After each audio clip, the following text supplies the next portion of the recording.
The US president says he plans to meet his Russian counterpart again, this time in Hungary, in Budapest. But those talks will only happen after a separate meeting between high-level advisers to discuss the end of the war in Ukraine.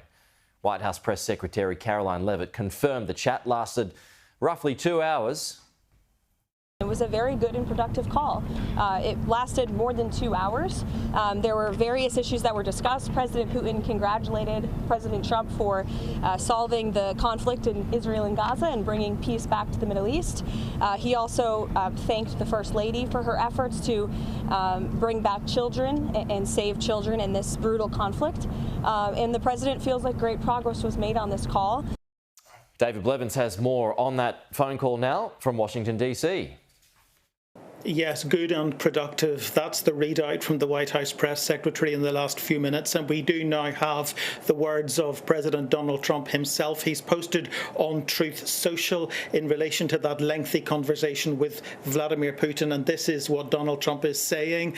I have just concluded my telephone conversation with President Vladimir Putin of Russia, and it was a very productive one. President Putin congratulated me and the United States on the great accomplishment of peace in the Middle East, something that he said has been dreamed of for centuries. I actually believe that the success in the Middle East will help in our negotiation in attaining an end to the war with Russia-Ukraine.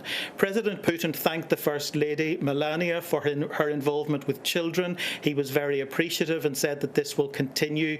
We also spent a great deal of time talking about trade between Russia and the United States when the war with Ukraine is over.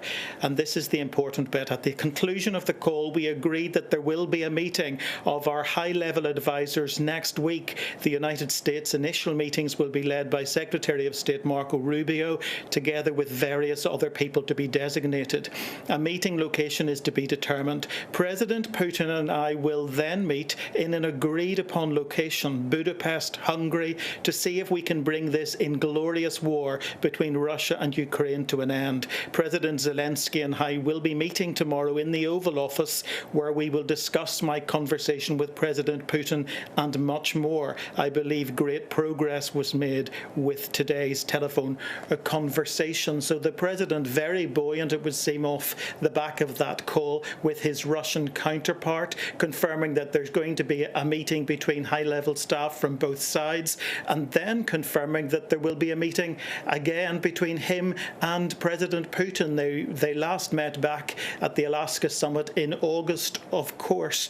Now, the outcome of this telephone conversation will, I think, cause alarm in Ukraine, because tomorrow President Zelensky is due at the White House, and we know what's on the agenda. Ukraine is seeking access to Tomahawk cruise missiles to strengthen its position in the war.